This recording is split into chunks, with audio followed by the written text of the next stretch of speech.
Recientemente, la presidenta Claudia Sheinbaum anunció que daría un informe en el Zócalo capitalino y que además, después de la conversación que tuvo con Donald Trump, que fue bastante bien y que resultó en la pausa de los aranceles durante 30 días, más bien se va a tratar de un festival. Y para hablar de esto nos acompaña el doctor Oscar Rojas, que ya es miembro de este canal porque viene mucho y nos acompaña, hablamos de temas de economía. En la mesa multipolar, ¿no? La mesa multipolar, exactamente. Y hoy vamos a hablar sobre lo que va a pasar en el Zócalo. Primero te quiero preguntar, ¿vas a ir al Zócalo? Por supuesto que sí, es importante acudir. Yo creo que una de las cosas que hemos dicho, ¿no?, acerca del proceso de democratización es que también no se tiene que quedar nada más en el asunto político electoral, sino democratizar la economía. Entonces se va ahí al Zócalo a un acto donde se está haciendo ese proceso, ¿no? Democratizar el hecho de todo esto que hemos estado viendo con los aranceles y pues hay que mostrar, por supuesto, respaldo, ¿no? Respaldo a nuestra presidenta. Doctor, antes de adentrarnos en la conversación de este tema, a mí me llamaba mucho la atención que el presidente López Obrador tenía una manera de comunicar lo que sucedía de manera muy natural y además muy sencilla para que lo entendiera la gente. Y no porque la gente necesite que le expliques con peras y manzanas, sino porque había temas muy complicados de entender, ¿no? Como los del petróleo, los de la soberanía energética, entre otros. Creo yo que el tema de la economía, y por eso es que estás tú aquí, es complicado y es difícil de entender, y por eso tenemos estos ejercicios de informar qué son los aranceles, por qué se responde con aranceles, tal. ¿Qué vamos a ver en el Zócalo? Y si vamos a ver también la traducción de estos temas tan complejos, pero por parte de la presidenta. Exacto, yo creo que ese es el objetivo, ¿no? Porque, por ejemplo, la mañanera, por supuesto que es un instrumento ya en este sentido, pero la plaza pública tiene su connotación especial también, ¿no? Porque en la plaza pública también no se trata, como bien dices, de explicar al que no sabe, sino más bien de ir construyendo la imagen colectiva, ¿no? De tener ese momento de encuentro de lo que significa este antes y después, que sí pudiéramos decir de la historia económica del país, ¿no? Cuando llega un momento de recambio en nuestra relación con Estados Unidos, pues no es un detalle menor, máximo bajo este símbolo de estridencia. Y sí, yo creo que de eso se trata, de ver la misma imagen, de sentir también el mismo momento histórico, porque pues lo que se viene en esta reorganización exige que haya esta claridad. Y pues obviamente que lo más importante es que se sepa con contundencia de que lo que está haciendo el gobierno no es diferente de los objetivos del pueblo, ¿no? Es decir, hay una identificación para poder plantear lo que hemos señalado, ¿no? Un país en reindustrialización, pero con soberanía fincada en lo social. Parece que, digamos, en el marco de este evento donde le salió muy bien la conversación a la presidenta, que pudo haber sido de otra forma, si hubiéramos tenido otro tipo de presidenta, está latente la idea, para mí son dos cosas, de que todavía se le puede convencer, y eso es importante, que todavía se puede hablar con el presidente Trump y que todavía puede llegar a negociarse con él, que parecía hace unos días que era imposible. Estos mensajes son importantes porque se ve que todavía hay margen de maniobra, por lo menos para México. Pero también que si vamos a estar así todos los meses. Exacto. Es como tener una relación con un novio que cada mes te corta. O Exacto. Te dice que te va a cortar y luego no, y luego sí, y luego no. Claro, hay violencia. ¿Qué implica eso para la economía mexicana y mundial también? Claro, pues aquí hay un escenario interesante, ¿no? Justo en la mañanera de hoy el secretario de Economía decía esta idea precisa de que ya no va a ser mes por mes, sino que el 2 de abril no solamente se pateó el balón, sino que el 2 de abril va a pasar otra cosa además, que tiene que ver ya con la definición clara de los Estados Unidos con respecto a los aranceles a todo el mundo. Se vienen cositas. Se vienen cositas. Okay. Entonces, de alguna otra manera ya ahorita podemos hacer ya la lectura de que no es simplemente de ir pateando el balón y estarlo teniendo como esta tensión permanente. Porque si no cada vez te sale más caro, ¿no? Sí, exacto, no resuelves el problema, ¿no? Y aquí, pues lo que también hay que recordar es que es un nuevo gobierno el de Trump. Y por supuesto que también empezar ahí a reestructurar y empezar a plantear las cosas que se van a hacer, pues también requiere tiempo. Entonces yo creo que de alguna otra manera se estaba ganando tiempo para precisamente hacer la valoración de cómo están las balanzas con respecto a todos los países y ver esto que enunciábamos en algún momento ya, ¿no? Es decir, que la idea del arancel es arancel universal. Es decir, no nada más a uno de los países. Y bueno, ya con este contexto además existe la perspectiva de que como tenemos el TEMEC, pues entonces ahí no entraríamos dentro de esa dinámica. Es decir, porque lo que fue una pesadilla para nosotros en la formación neoliberal de los 80s, 90s y 2000s, ahorita es una ventaja, porque pues tiene mucho tiempo que trabajamos en el bloque norteamericano sin aranceles, entonces no hay una razón en realidad. Entonces lo que vamos a ver es que ya se van a fijar las nuevas reglas, o sea, el 2 de abril sale todo este mecanismo ya global y pues se espera, por supuesto, que México aproveche esta condición para que podamos seguir trabajando como bloque. Insisto, de fondo, y este es el corazón del Plan México, porque el bloque norteamericano está en lo general en desventaja con la velocidad que tiene el bloque asiático. Entonces, por lo tanto, hay que hacer algo serio. No lo vas a hacer simplemente por declaraciones. La oportunidad que se tiene de poder competir a ese nivel, pues es con esta integración, ¿no? Pero esta integración, pues, tiene que tener una de las características del competidor. Es decir, China es fuerte porque coopera, no somete. Claro, entonces, como acá, lo hablábamos en una mesa anterior. Exactamente, entonces acá tenemos que hacer lo mismo. No podemos admitir de nueva cuenta competir en estado vertical de dominio. Claro, ¿y eso qué implica para la economía estadounidense? Bueno, pues implica uno el reconocimiento de que viene de un proceso de desindustrialización, es decir, que no ha tenido con qué responder su gran peso financiero. Esto no es un detalle menor. Y también, pues, la pregunta, ¿no?, de qué es lo que se va a hacer, porque el grave error que está cometiendo Trump, pues es de que todo parece indicar que lo que quiere hacer es liberar totalmente, quitarle todos los impuestos al capital privado, con eso compensar un poquito los costos diferentes que van a tener viniendo de Asia o de otros lados con fuerza de trabajo barata.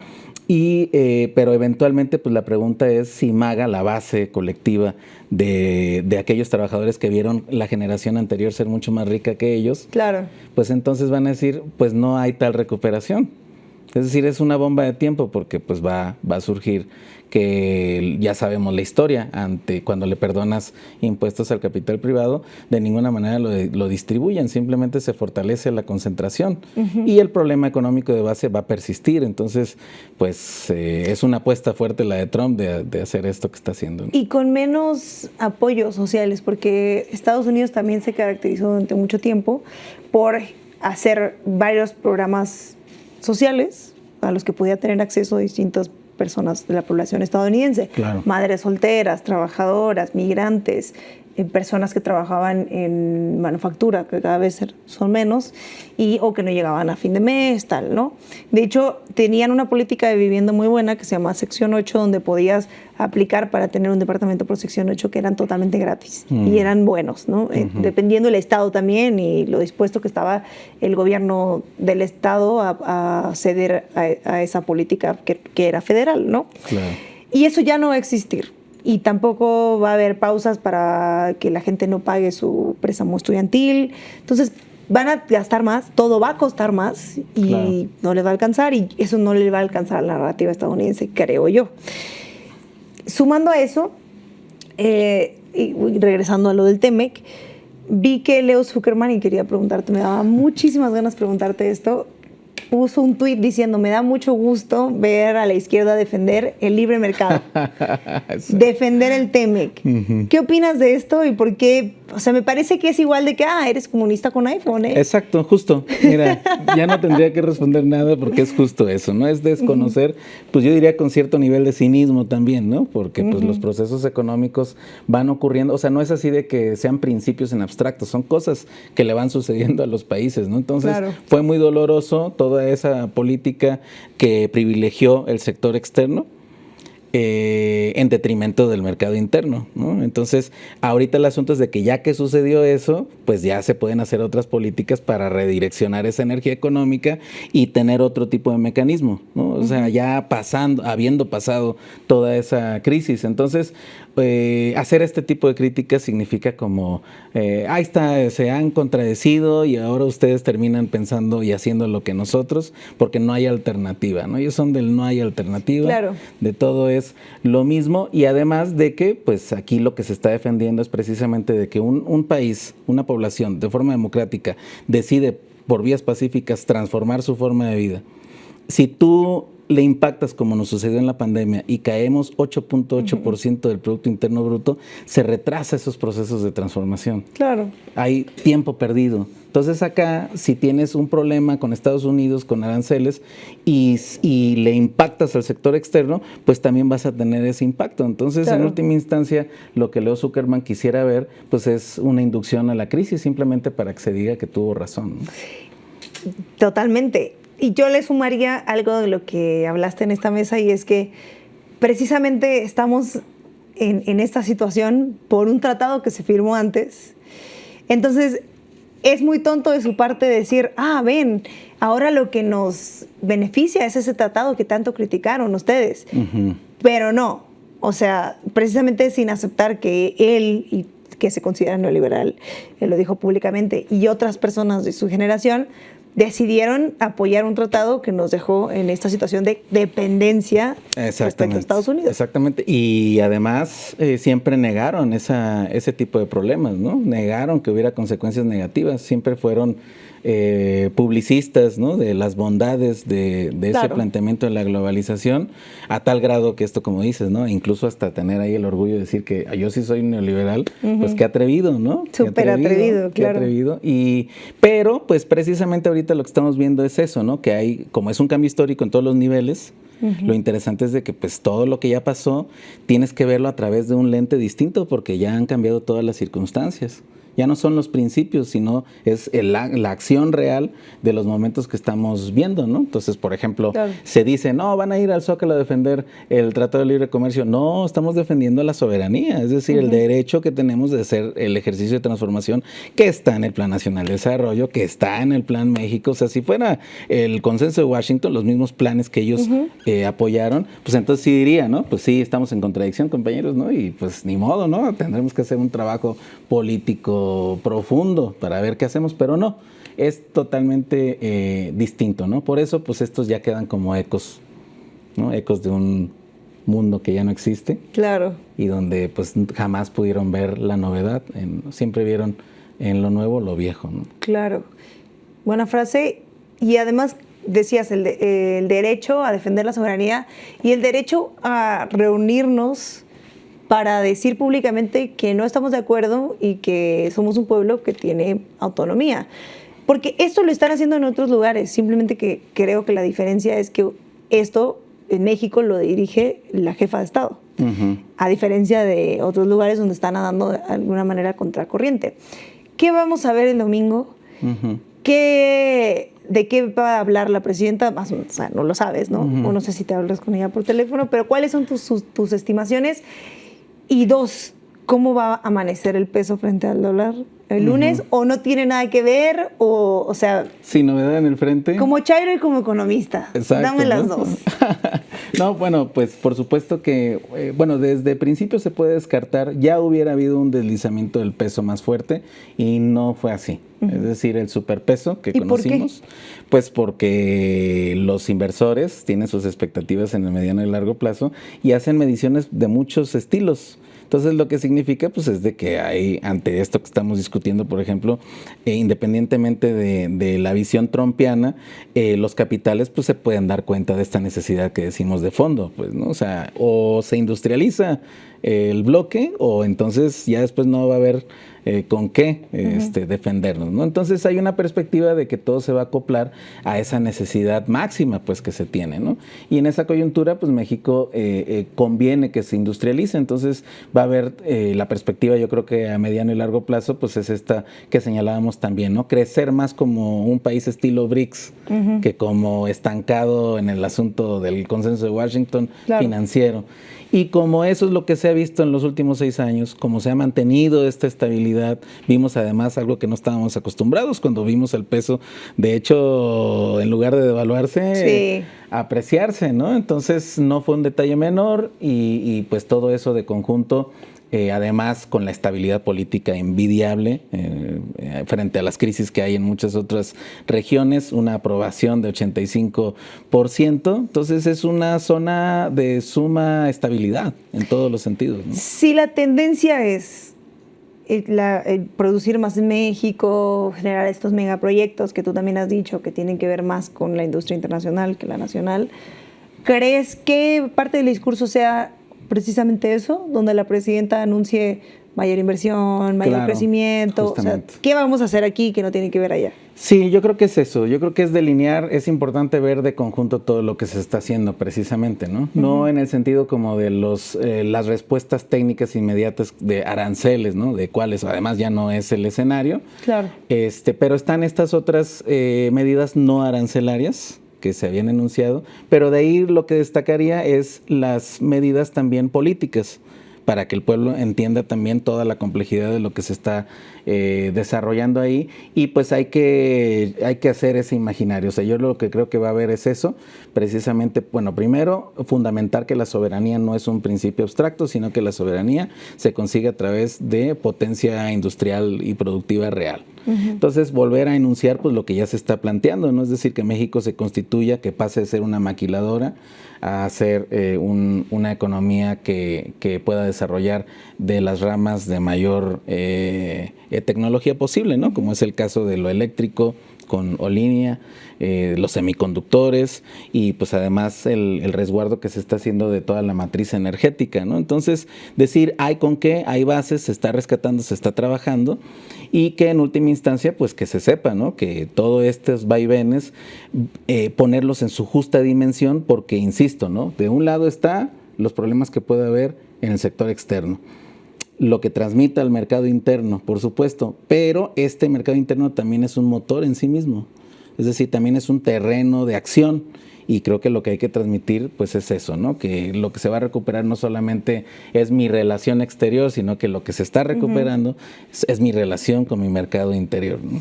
Me quedan 3 preguntas y voy a cerrar con una que tiene que ver más contigo que con la mesa, pero me voy a ir acercando un poco a esa. Normalmente se dice que para que un gobierno, para que le vaya bien a un país, siempre se dijo en México, tenía que ser un gobierno estable, porque si no, no invertían, ¿no? Y esa fue la narrativa que aplicaron siempre para México. No votes por Andrés Manuel porque se va a ir la inversión. No hagamos una reforma fiscal porque se va a ir la inversión. No hagamos una reforma judicial porque se va a ir la inversión, porque va a haber desconfianza y si hay desconfianza no invierten. Pero eso parece que no aplica para Estados Unidos, ¿no? O sea, eso aplica para Latinoamérica, porque yo me pregunto, ¿quién va a querer invertir en Estados Unidos si tienes a un presidente volátil? ¿O eso no vamos a hablar de eso? O sea, ¿los Leo Zuckermans no van a hablar de esto? ¿Vale la pena? Porque sé que hay una duda que ronda por ahí en internet sobre por qué a ellos sí se les permite tener un presidente intransigente al que no se le puede leer. Claro. Bueno, lo que pasa es que aquí sí tenemos que recordar que Estados Unidos no es cualquier otro país, ¿no? Tiene una función que le llamamos hegemónica o imperialista. ¿Qué quiere decir esto exactamente? Porque luego imperialismo puede sonar como una palabra ahí como de embrujo, ¿no? O algo inexistente, ¿no? O un desideratum político, y no, significa que hay un país en particular que las decisiones que toma al interior tienen repercusiones al exterior, sí o sí, por su volumen. Y Estados Unidos ha estado acumulando muchos capitales a lo largo del siglo XX. Entonces llegó a consolidarse en un nivel de fuerza, de potencia, de controlar los máximos capitales. Por lo tanto, las decisiones que toma mueve la economía internacional ya como una unidad, ¿no? Esto es importante señalarlo. Entonces, como tiene esa centralidad, y además el secreto de todo esto es que también lo habíamos comentado, es que es el gran intermediario, usa el dólar como el intermediario mundial. Claro. Entonces, esa es una fuerza especial. Por eso Estados Unidos tiene que ser medido con esa particularidad, si no, pues justo sale este tipo de cosas, ¿no? Pues ¿de qué privilegios gozas? Pues sí hay privilegios históricos y además militares que ha tenido, ¿no? Claro. Entonces, por eso hay una diferencia, pero ojo, no quiere decir que esto es para el reconocimiento de que nada puede hacerse, sino de que no, simplemente es un punto de partida para la crítica y entonces las estrategias que cada país tenga, pues tiene que tomar en cuenta ese tipo de detalles, ¿no? Y hablando de privilegios, otra cosa que te iba a preguntar era, BlackRock acaba de comprar, dicen, el principio... No sé, a ver, la terminal de salida del Canal de Panamá y la terminal de llegada del Canal de Panamá, o sea, prácticamente es dueño del Canal de Panamá. ¿Qué onda? O sea, primero, este es un mensaje para la gente que dice que Trump hizo que BlackRock perdiera dinero porque no estaban asociados a ellos y que Soros y qué tal, ¿no? Sí, sí. Ya vimos que aquí el dinero no tiene ideología y que gracias a que Trump decidió mandar el mensaje de que iba a comprar Panamá, venden mucho más barato las terminales de, no sé si se dice así, si no se dice así, pónganme en los comentarios, del Canal de Panamá. ¿Cómo ves esto y hacia dónde vamos? ¿Cómo lo lees? Pues lo que pasa es que ahí sí podríamos distinguir dos niveles. Una cosa es la geopolítica, es decir, los estados, las nacionalidades, y otra es la geoeconomía. Como dices ahorita, el dinero no ve, no distingue. Pues en general podemos decir que también para los grandes capitales, los capitales cuando llegan al grado de acumulación a nivel financiero top, lo que empieza a suceder es de que pues sus intereses son tan grandes también que están por encima de la geopolítica muchas veces. Es decir, son capitales que por la misma fuerza que tienen, es decir, no necesita un estado político avalarlos, son un poder por sí mismo. Entonces, pues obviamente que pues son además flexibles porque esa es la gran capacidad que tiene el capital, ¿no? De ir moviendo sus inversiones de forma flexible por todo el mundo. Entonces, simplemente yo lo que diría es de que no hay contradicción, simplemente es que pues el sistema capitalista ahorita está en su crisis derivado a que está totalmente precisamente liberado a la posibilidad que tienen los grandes capitalistas de seguir acumulando bajo cualquier condición. Lo vimos en la pandemia, se para toda la economía mundial y de todas maneras se hicieron más ricos, ¿no? Multiplicaron su riqueza. Claro. Entonces, la casa en el casino permanece ganando. Y esto quiere decir pues que ese es en realidad pues, el problema que queremos perseguir. ¿Pero qué implica geopolíticamente esto? Bueno, implica... que una empresa sea dueña del Canal de Panamá, básicamente. Pues, exactamente. Pues ahí lo que significa pues, es una posición geográfica estratégica, ¿no? O sea, la diferencia de cruzar por Panamá a hacerlo hasta Tierra de Fuego implica no solamente costos para el capital comercial, sino también quizá perder una guerra en términos militares. Claro. Pues ya para cerrar mi última pregunta que te adelantaba hace rato, ¿qué te gustaría a ti escuchar el domingo? Pues no, como BRICS. Sí, quizá todavía lo del BRICS está todavía, no creo que vaya a estar así, yo tampoco lo pero creo. Yo creo que sí se va a enunciar la necesidad de la diversificación. Creo que si se pone énfasis en este término de unidad nacional, diversificación internacional, eso ya es importante. ¿Eso te gustaría a ti escuchar? Eso me gustaría a mí escuchar, y también me gustaría escuchar que se enunciara con plena claridad la necesidad de que la política industrial se tiene que seguir fortaleciendo a profundidad, ¿no? Y también, pues ahí sí ya esa sería mi cartita a los Reyes del próximo año, pues que se enuncie con plena claridad de que también en este contexto tiene que cambiar la política fiscal, pero también... ¿Una reforma fiscal? No necesariamente en esos términos. Ok. Eso lo podemos discutir también porque lo que pasa es que trae un sello del neoliberalismo, porque las reformas eran pauperizar a los cautivos. Claro. Pero también el otro es qué vamos a hacer con el acceso al crédito. Es decir, ¿qué pasa con la política monetaria, ¿no?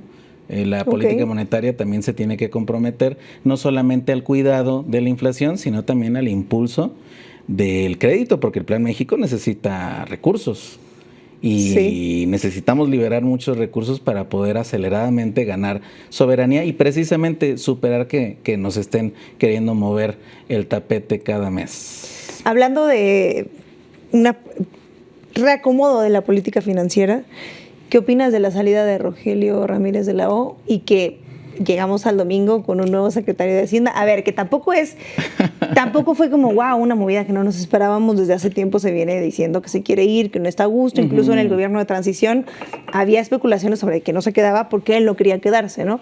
Claro. También no me parece como una movida inesperada. Exacto. Pero sí llegamos al domingo con un nuevo secretario de Hacienda. Por supuesto, no es un detalle menor y le da mucha salsa a lo que está sucediendo, por supuesto, porque el secretario de Hacienda pues, es una autoridad, ¿no? Sin duda de referencia. Y aquí, pues yo en lo general, pues yo le agradezco a Rogelio, al doctor, pues porque sí era muy importante que se tuviera la práctica muy clara de que se podía hacer transformación con estabilidad macroeconómica. Entonces eso es muy importante. Saludos al doctor. Saludos Rogelio. Y que además de que pues tiene esta nueva encomienda, ¿no? De asesor en economía internacional, es decir, es como en un partido de fútbol, el equipo pues tiene que hacer a veces cambios por distintas estrategias, porque pues el doctor Rogelio no es que salga como de que no estoy en desacuerdo, ¿no? No, simplemente es un ciclo.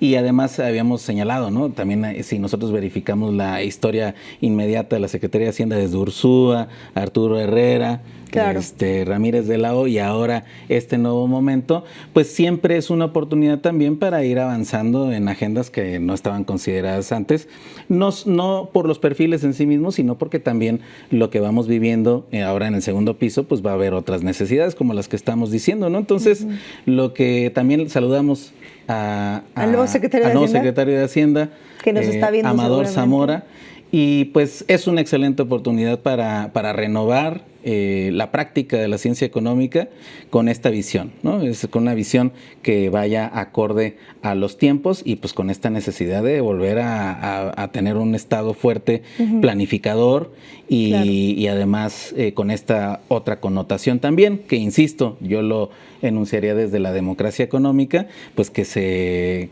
también haya procesos pues, para que comprendamos cuáles son todos ese tipo de decisiones, seguir bajando de los niveles de abstracción que teníamos con los neoliberales, de que mientras menos entendía se supone que eran mejores, hasta este tipo de cosas de un sector social que se está poniendo de pie, que está en una nueva coyuntura y pues que el Estado mexicano, la Administración Pública Federal, pues también va a ir sufriendo mutaciones conforme vayamos profundizando nuestro arribo al siglo XXI.